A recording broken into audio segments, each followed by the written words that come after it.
안녕하세요. 눈뜬 인생입니다. 오늘 소개할 책은 유시민의 글쓰기 수업, 저자는 유시민, 출판사는 생각의 길입니다. 글쓰기 근육, 글쓰기 근육을 만들고 싶다면 일단 많이 써야 한다. 그게 기본이다. 언제 어디서든 글을 쓸 수 있다면 무조건 쓰는 게 답이다. 진부한 처방이지만 어쩔 수 없다. 하지만 오래된 것이라고 해서 다 낡은 것은 아니다. 시대에 따라 달라지는 것이 많지만 그렇지 않은 것도 있다. 글쓰기 근육을 기르는 방법은 예나 지금이나 같다. 우리 몸이 그대로이기 때문이다. 생각은 자유롭고 상념은 스쳐간다. 생각하는 데에는 아무런 장애물이 없다. 버스 안에서든 샤워 꼭지 아래서든 아니면 횡단보도 위에서든 생각은 자유롭게 할 수 있다. 아, 이건 중요한 생각이네. 꼭 기억해놔야겠어. 그런 생각도 적어두지 않으면 금방 사라진다. 이건 중요하니까 잊지 말아야지. 그렇게 결심했다는 사실을 분명하게 기억하면서도 정작 그 생각이 무엇이었는지는 떠올리지 못하는 경우도 많다. 생각과 느낌은 붙잡아 두지 않으면 내 것이 아니다. 우리 뇌는 엄청난 용량을 지녔지만 모든 정보를 다 저장하기에는 충분하지 않다. 티끌은 모아봐야 티끌이라는 우스개가 있다. 하지만 글쓰기는 그렇지 않다. 글쓰기는 티끌 모아 태산이 맞다. 하루 30분 정도 자투리 시간을 활용해 수첩에 글을 쓴다고 생각해보자. 아무것도 아닌 것처럼 보인다. 하지만 매주 엿새를 그렇게 하면 180분, 3시간이 된다. 한 달이면 12시간이다. 1년을 하면 150시간이 넘는다. 이렇게 3년을 하면 초등학생 수준에서 대학생 수준으로 글솜씨가 좋아진다. 나는 그렇게 해서 글쓰기 근육을 길렀다. 글쟁이로 데뷔하기 직전 2해 동안 집중 훈련을 했다. 타고난 재능 덕에 저절로 글을 잘 쓰게 된 것이 아니다. 그래서 글재주가 있어서 좋겠다고 부러워하는 친구들한테 이렇게 말한다. 내가 뭐 나이롱뽕으로 글쟁이가 된 줄 아니?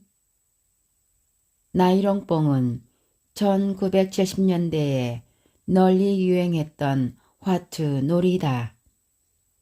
지금은 고스톱에 밀려 거의 사라졌지만 우리가 어렸을 때는 나이롱뽕이 세대였다. 자투리 시간 글쓰기의 주제와 내용은 정하기 나름이다.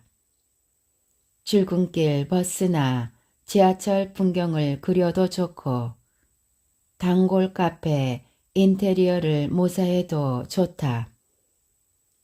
거리에서 진한 스킨십을 하는 젊은 연인을 부러워해도 된다. 키도 큰 친구에 대한 시기심을 토로해도 무방하다. 프로이트나 융의 심리학 이론에 관한 생각. 70m 굴뚝 위에서 농성하는 해고 노동자들에 대한 연민. 드라마 미생 시청수감을 적어도 된다. 어제 읽은 책 독후감도 나쁘지 않다. 뭐가 되었든 많이 쓰면 되는 것이다.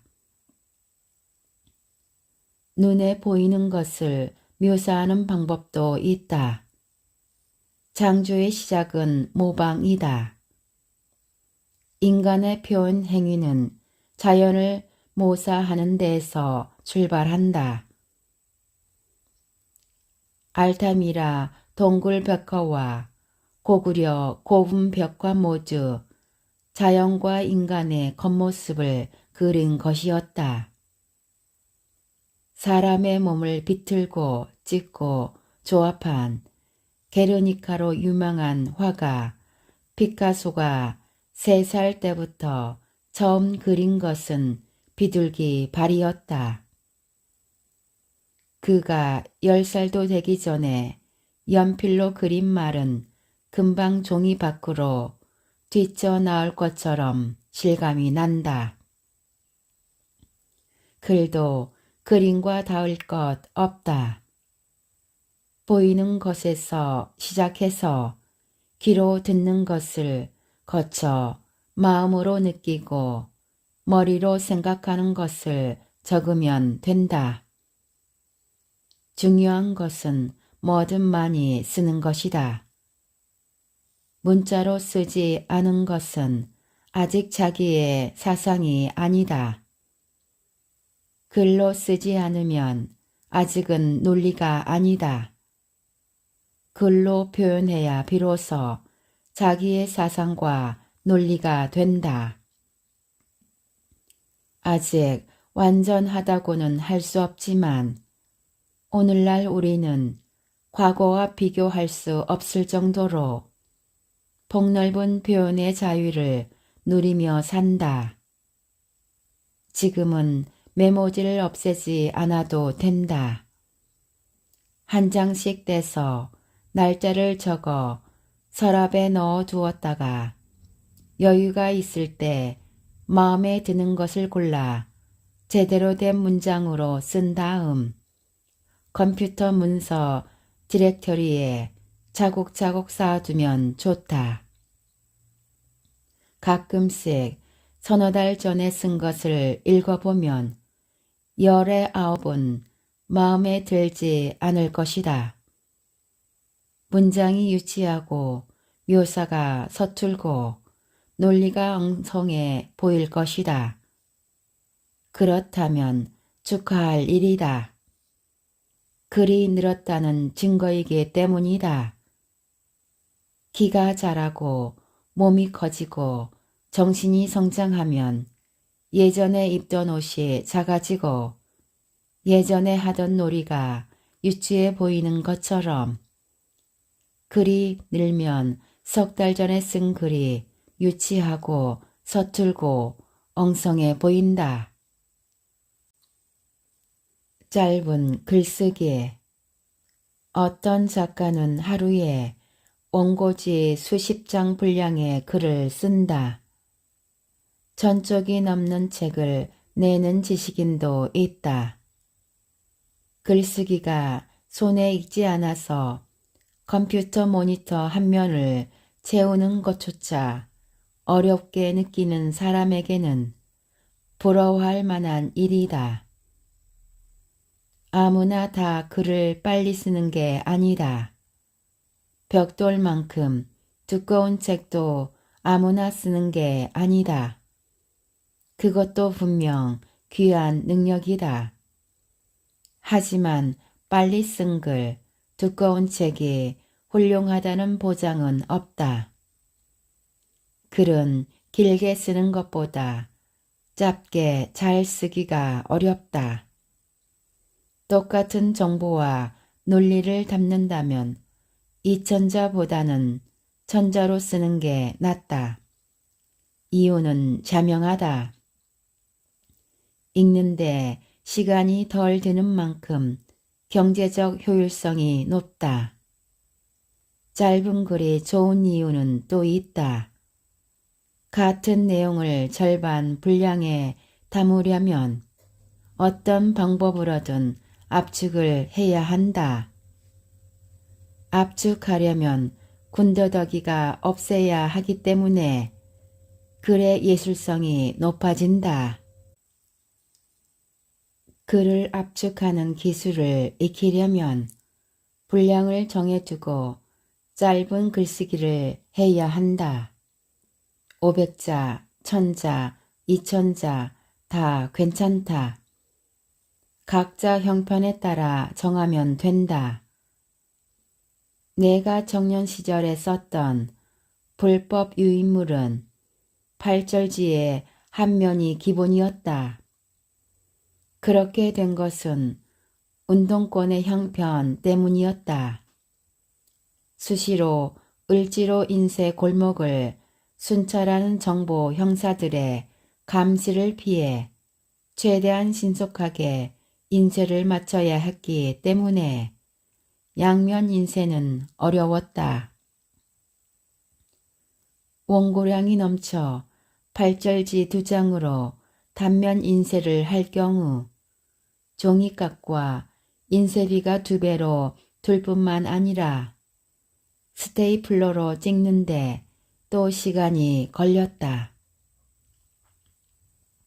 8절지 한 면에 들어갈 수 있는 원고량을 요즘 기준으로 따지면 글 명조체 12포인트로 A4 한 장 반, 200자 원고지로 10장 정도였다.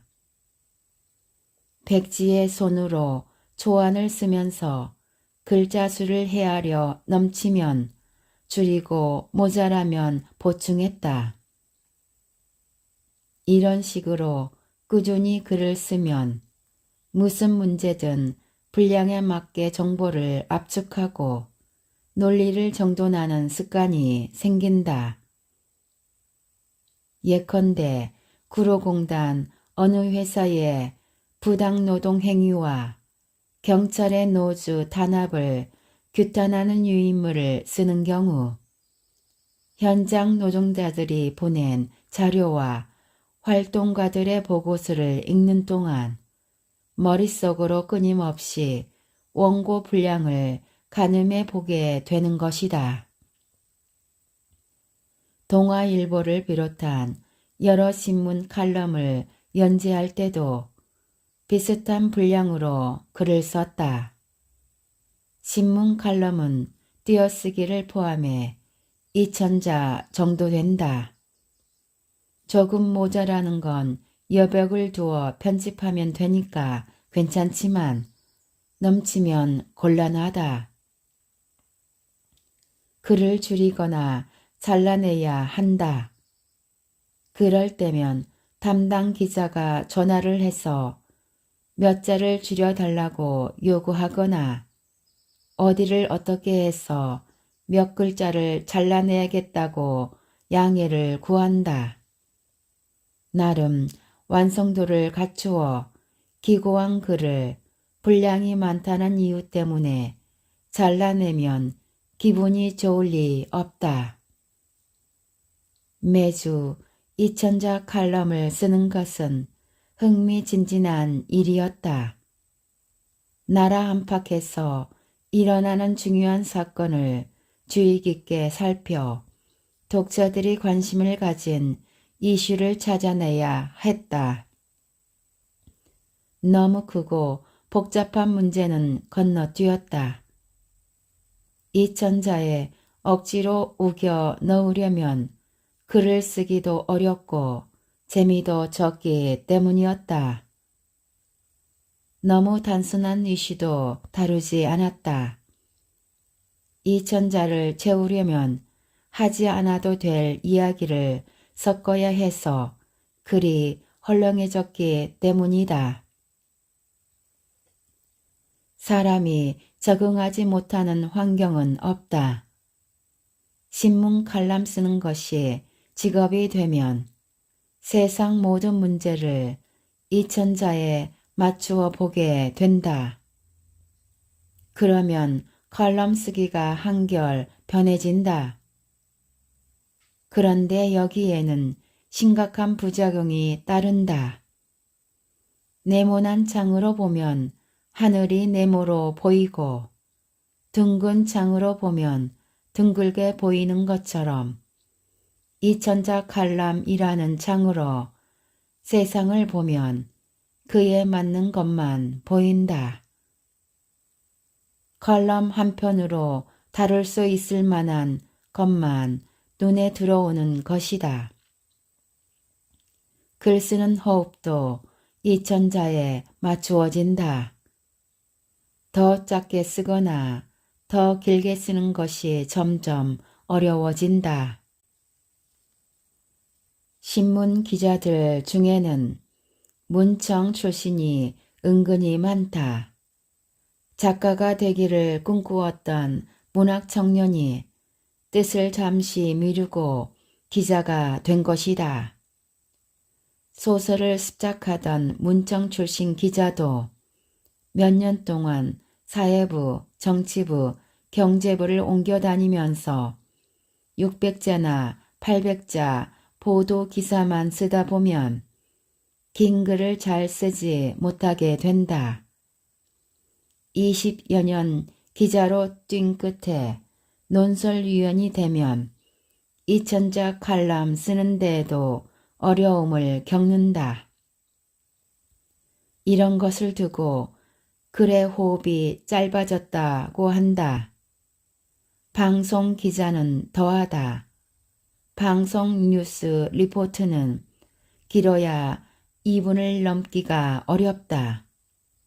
1분이나 2분 안에 맞춰야 하는 리포트만 쓰다 보면 긴 글을 쓰기 힘들어진다. 이런 부작용을 피하려면 정해둔 분량으로 꾸준히 글을 쓰는 것을 기본으로 하되 가끔씩 더 짧은 또는 더 길게 글을 써봐야 한다. 하지만 그런 부작용은 직업으로 글을 쓰게 된 후에 고민해도 된다. 우선은 거기까지 가는 게 중요하다.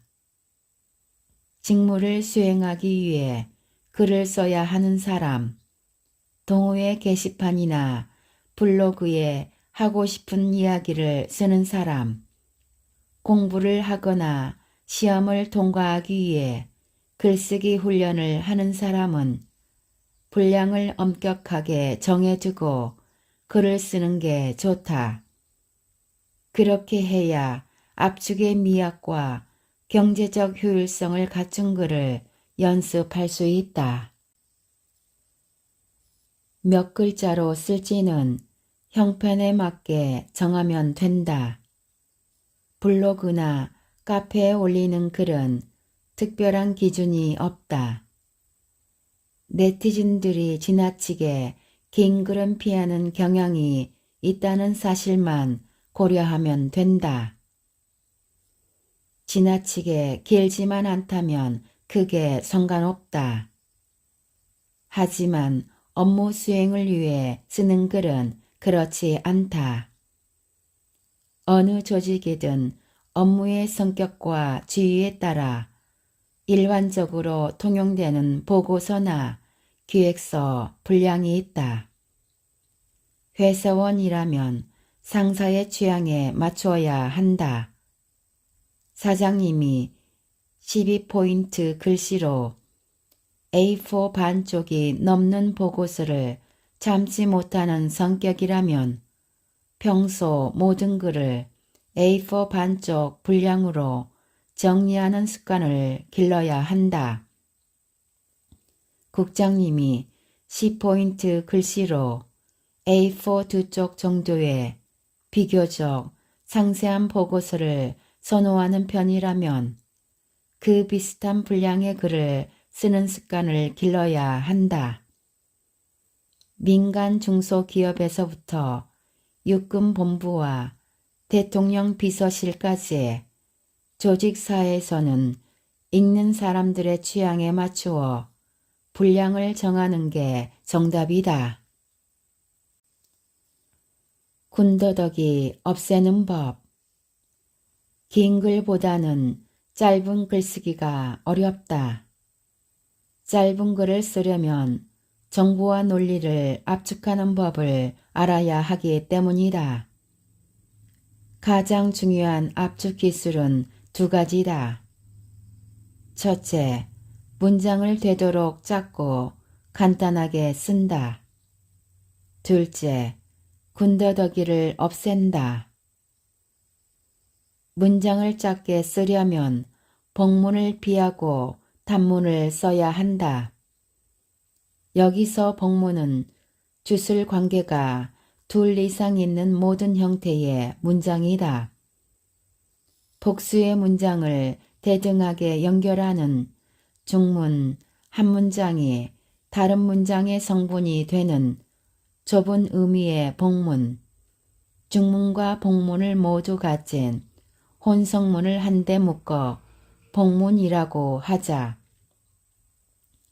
글을 압축하려면 단문을 기본으로 하고 특별한 경우에 복문을 쓴다는 원칙을 견지해야 한다. 뜻과 느낌을 강하고 확실하고 깊게 전하려면 복문을 써야 한다는 판단이 들 때만 복문을 쓰는 것이 좋다. 간단한 원칙이지만 해보면 금방 효과를 느낄 수 있을 것이다.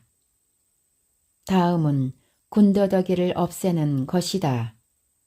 문장의 군더더기란 무엇이며 군더더기인지 아닌지 어떻게 알 수 있을까? 간단하다. 없애버려도 뜻을 전하는데 큰 지장이 없으면 군더더기다. 문장의 군더더기는 크게 세 가지다. 첫째는 접속사, 둘째는 형용사와 부사, 셋째는 여러 단어로 이루어져 있지만 형용사와 부사와 비슷한 역할을 하는 문장 요소이다. 굳이 없어도 좋은 접속사는 과감하게 삭제해야 한다.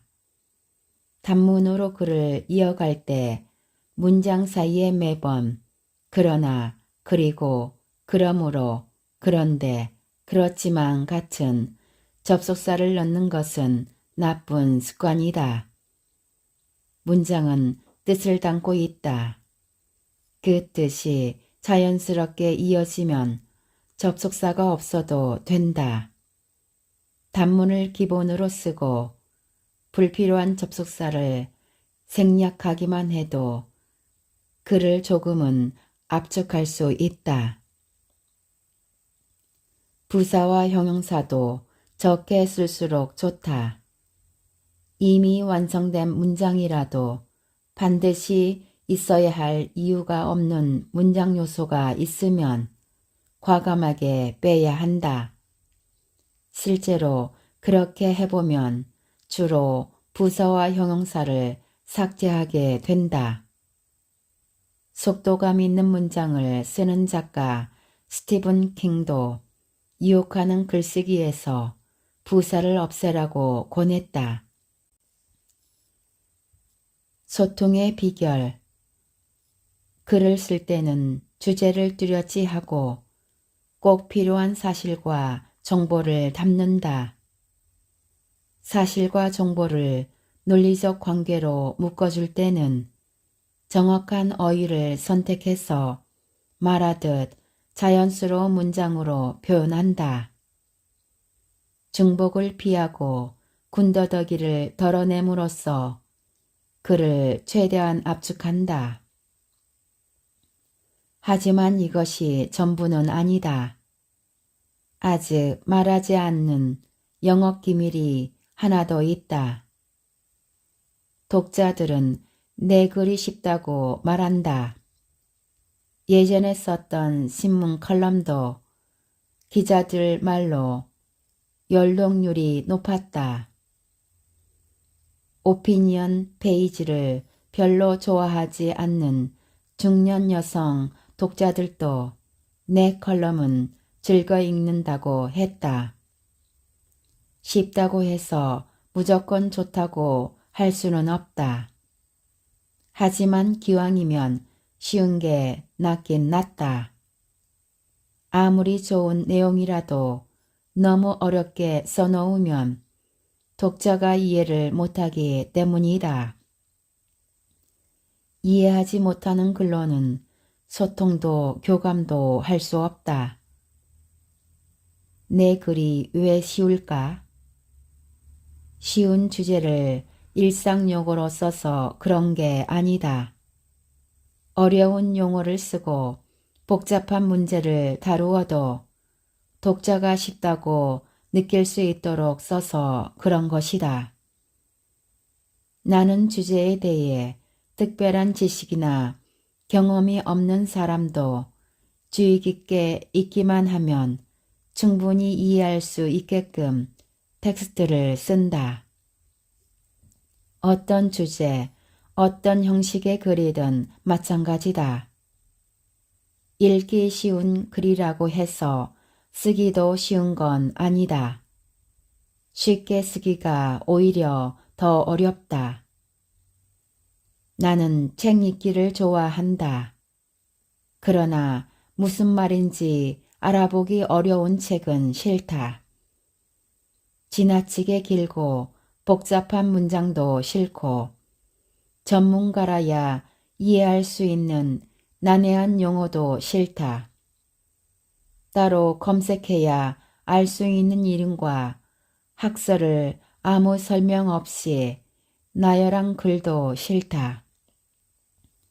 글을 그렇게 쓰는 사람도 싫다. 배우고 깨닫고 느끼려고 읽는 것이지 셀프 고문을 하려고 책을 읽는 건 아니지 않은가? 그래서 그렇게 쓰지 않으려고 노력한다. 예수님과 공자님 같은 인류의 스승들이 내가 싫어하는 일을 남에게 시키지 말라고 하지 않았는가? 다른 정보가 없어도 이해할 수 있도록 텍스트를 쓰려면 철저하게 독자를 존중해야 한다. 사람들이 잘 모르는 전문 용어나 이론을 끌어올 때는 문맥에 비추어 이해할 수 있도록 적당한 방법으로 설명을 붙여야 한다. 이렇게 하지 않으면 무작정 하고 싶은 이야기를 우겨 넣으면 텍스트 밀도가 너무 높아진다. 틀리게 쓴 것도 아니요.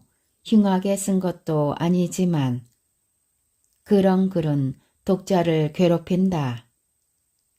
읽기가 힘들고 이해하기가 어려우면 아무리 좋은 책이라 해도 독자가 공감할 수 없다.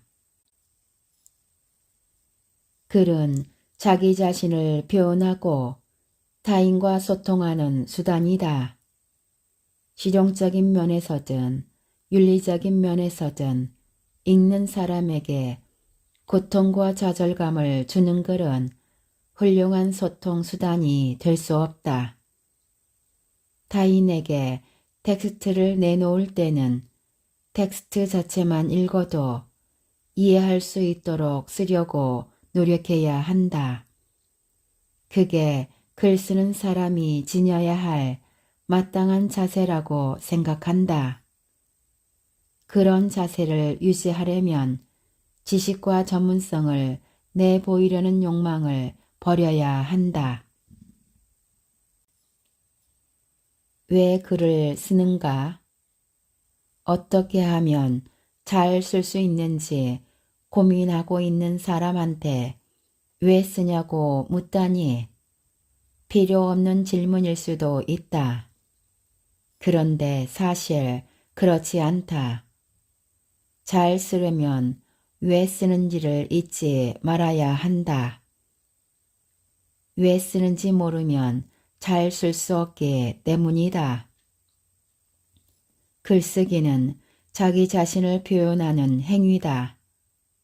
물론 글쓰기만 그런 게 아니라 사람 하는 일이 다 그렇다. 우리는 자신을 표현하는 행위로 인생을 채운다. 내면에 있는 생각, 감정, 욕망을 제때제때로 표현하지 못하면 삶이 답답해진다. 각자의 내면에 무엇이 있으며 또 어떻게 그것을 표현하느냐에 따라 사람의 인생이 달라진다. 명품백과 화려한 보석이든 양장본 고전으로 가득한 서가이든 어떤 욕망과 특정한 표현 형식이 다른 것보다 더 고결하거나 훌륭하다고 생각하지는 않는다. 그런데 글쓰기는 두 가지 특별한 점이 있다. 바로 그 특별함 때문에 사람들은 글을 잘 쓰고 싶어 하고 또 글쓰기를 두려워한다. 첫째, 세상이 글쓰기를 요구한다. 우리는 때때로 쓰기 싫어도 글을 써야만 한다. 학업과 진학, 취업을 위해서다. 직장에서 일을 하면서도 글을 써야 한다. 정보통신혁명으로 인해 인터넷 메신저든 전자우편이든 글로 소통하면서 일상 업무를 처리하는 전문 직종이 계속 늘어나고 있다. 글을 잘 쓰지 못하면 사는 데에도 지장이 많다. 둘째, 사람들은 글 잘 쓰는 일을 부러워하며 심지어는 우러러 본다. 글쓰기 실력을 단순한 기능이 아니라 지성의 수준을 보여주는 지표로 간주하기 때문이다. 글이 글쓴이의 지능, 지식, 지성, 가치관, 삶의 태도를 보여준다는 것은 다툴 여지가 없다. 글을 잘 쓰려면 일단 표현할 내면에 가치가 있어야 한다. 아는 게 많아야 한다. 다양한 어휘와 정확한 문장을 구사할 수 있어야 한다. 그렇지만 멋진 문장을 구사한다고 해서 글을 잘 쓰는 게 아니다. 읽는 사람이 글쓴이의 마음과 생각을 느끼고 이해하고 공감할 수 있게 써야 잘 쓰는 것이다. 그렇게 하려면 표현할 가치가 있는 그 무엇을 내면에 쌓아야 하고 그것을 실감나고 정확하게 표현할 수 있는 능력을 갖춰야 한다. 문장을 멋지게 쓰면 글재주를 인정받을 수 있다. 글재주가 있으면 써야 해서 쓰는 글을 어느 정도 잘 쓸 수는 있다. 그러나 글재주만으로 공감을 일으키거나 존경을 받기는 어렵다. 사는 만큼 쓴다. 글을 잘 쓰려면 왜 쓰는지 생각해야 한다. 다시 말하지만 글쓰기는 자신의 내면을 표현하는 행위다. 표현할 내용이 거칠고 황폐하면 좋은 글을 쓸 수 없다. 글을 써서 인정받고 존중받고 존경받고 싶다면 그에 어울리는 내면을 가져야 한다. 그런 내면을 가지려면 그에 맞게 살아야 한다. 글은 손으로 생각하는 것도 아니요. 머리로 쓰는 것도 아니다. 글은 온몸으로 삶 전체로 쓰는 것이다. 논리 글쓰기를 잘하고 싶다면 그에 맞게 살아야 한다. 방법만 배운다고 해서 글을 잘 쓰게 되는 것은 아니다. 시와 소설을 쓰는 작가들도 재주가 아니라 삶으로 글을 쓴다고 말한다. 시사평론과 칼럼, 논술문과 생활글은 더 그렇다. 은유와 상징이 아니라 사실과 논리로 마음과 생각을 표현하기 때문이다.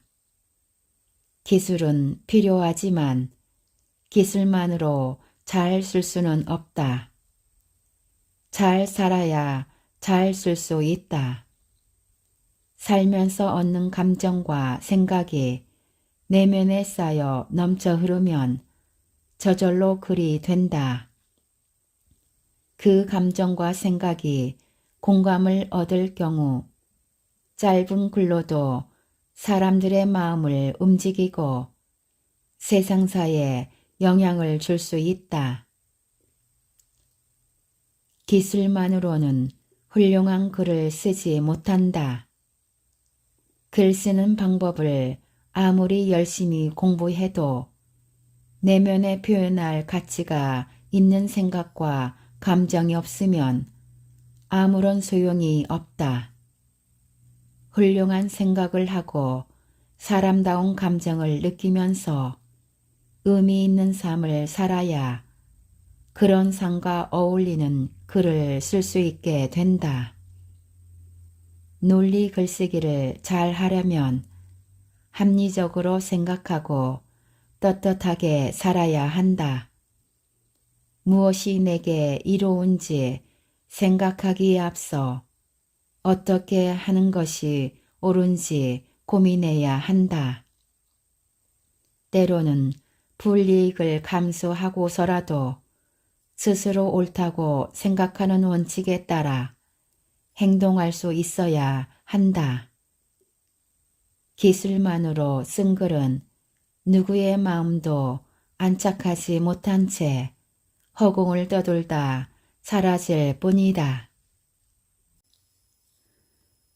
정신승리법이 필요할 때가 있다.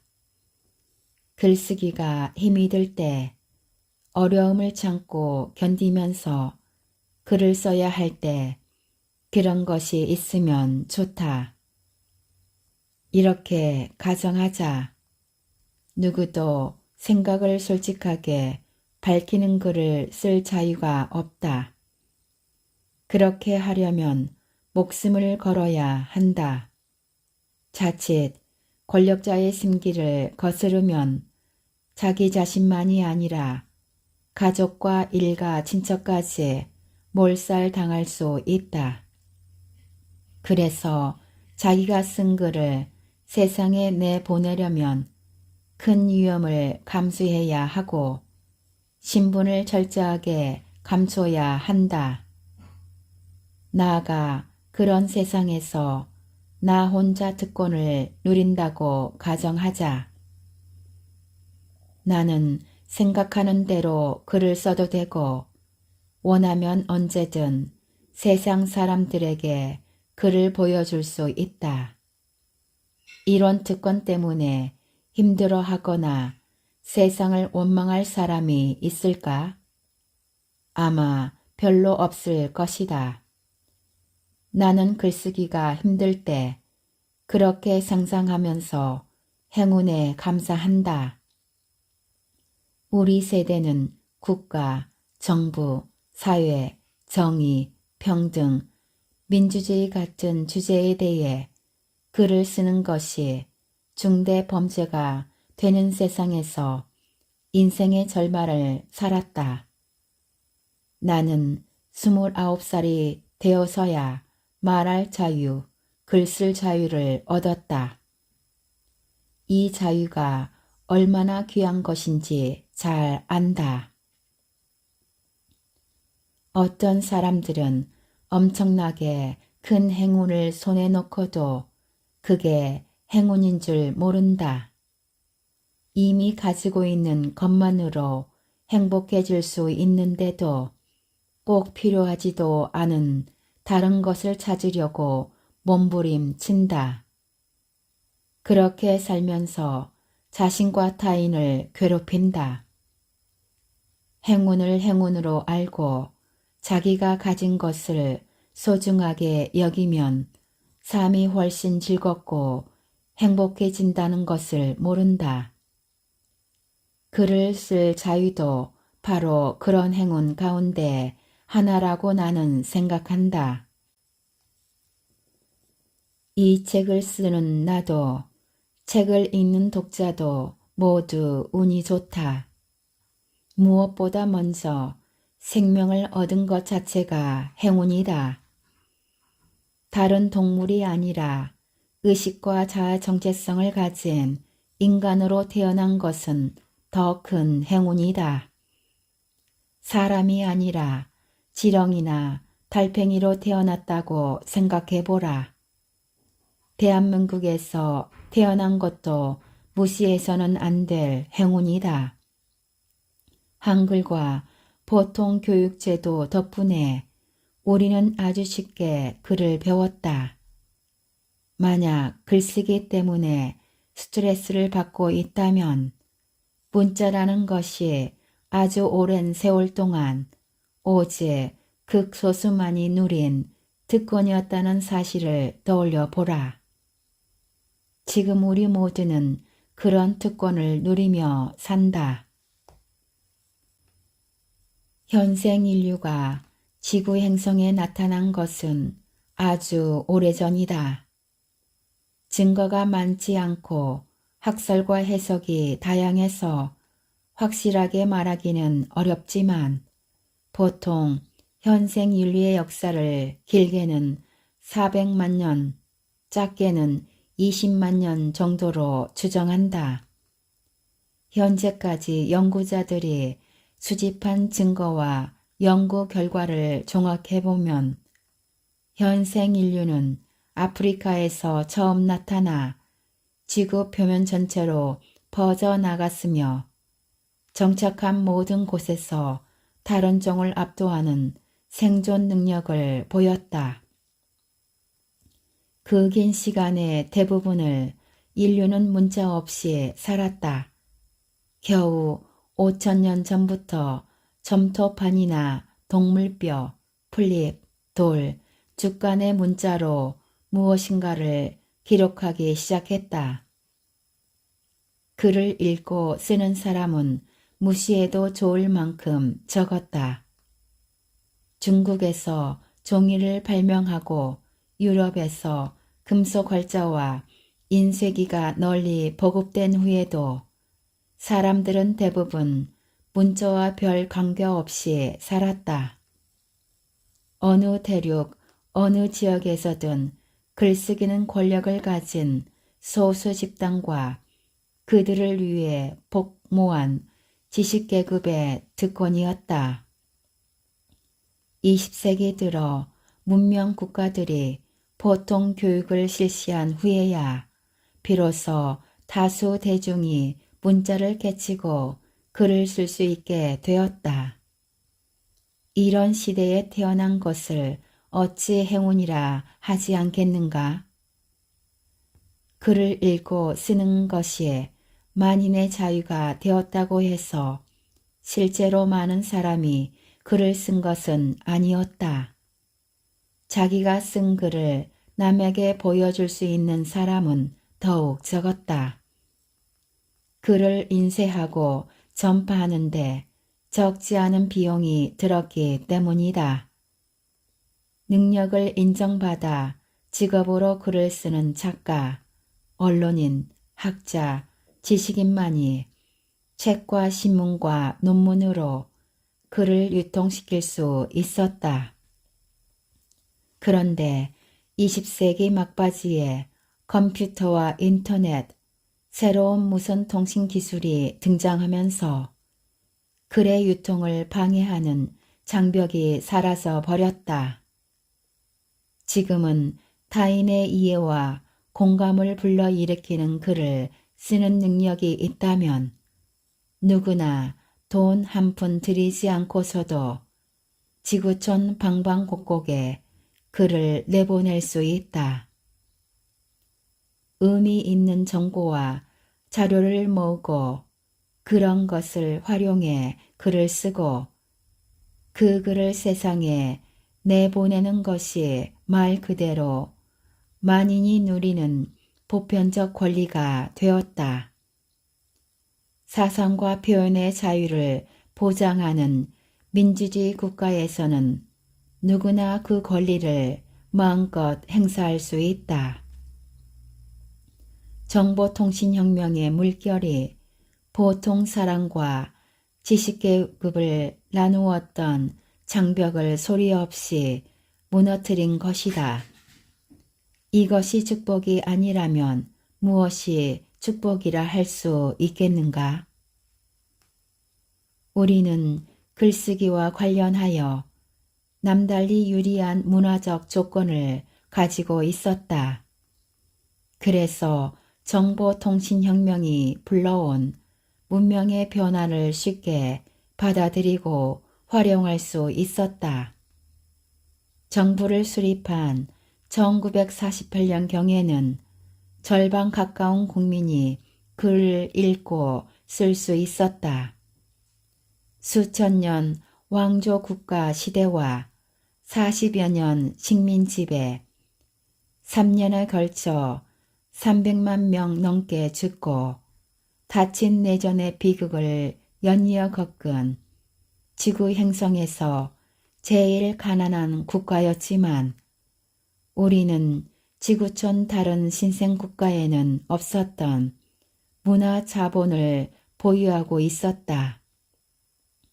지식인을 관리로 등용한 고려 시대 이래의 국가 전통과 한글이라는 독자적 문자였다. 학자, 군주였던 세종대왕은 1443년 자음과 모음 28개로 이루어진 한글을 만들었다. 중국 글자에 집착한 나머지 독자적인 문자를 만드는 것을 극력 반대한 기득권층과 지식계급의 저항을 물리치고 1446년 훈민정음을 반포했다.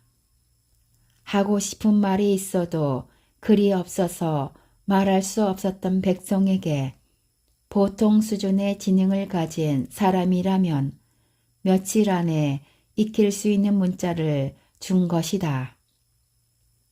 과분한 탓인지도 모르겠지만 민중에게 문자를 주어 스스로 표현하고 소통하고 교감하고 계몽할 기회를 제공한 왕이 다른 민족의 역사에 있다는 이야기를 나는 듣지 못했다. 훈민정음은 700년 세월을 거치면서 꼭 필요하지 않은 글자 넷을 털어내고 자음 14과 모음 10개를 가진 한글이 되어 우리의 삶에 확고하게 뿌리내렸다.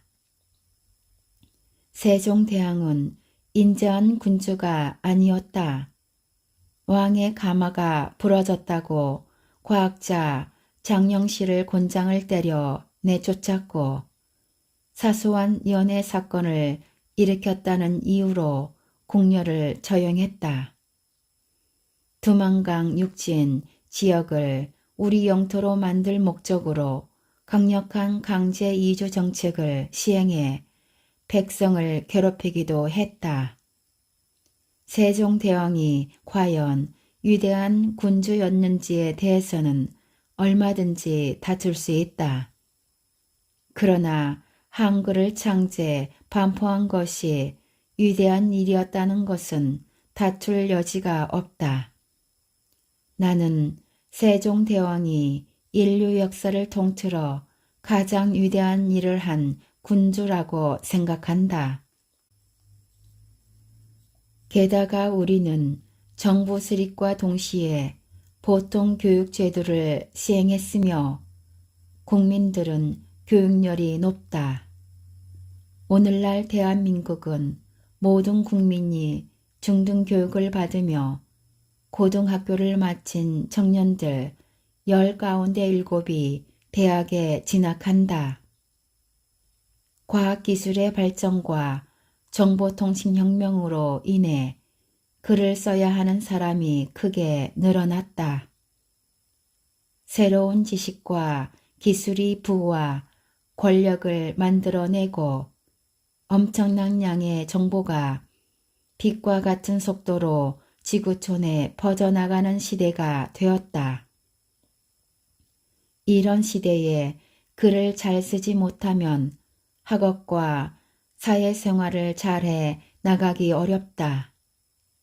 다시 말하지만 글을 읽고 쓸 수 있다는 것은 분명히 선사한 축복이다. 마음만 먹으면 누구나 한껏 누릴 수 있는 특권이다. 이 축복과 특권이 좌절감과 열등감의 원인이 된다면 그만큼 불행한 일도 없을 것이다. 우리는 시대의 축복을 받아들이고 특권을 즐겨야 한다. 그렇게 생각하면 글쓰기 훈련이 덜 고되게 느껴진다. 이것이 내가 직업적 글쟁이로서 자주 쓰는 정신승리법이다.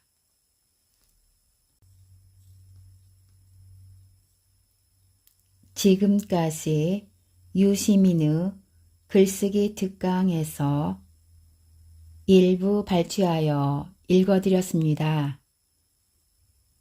좋은 글을 써주시고 변해주심에 감사드립니다. 우리 모두 책을 읽고 점점 더 성장해 갔으면 합니다. 감사합니다.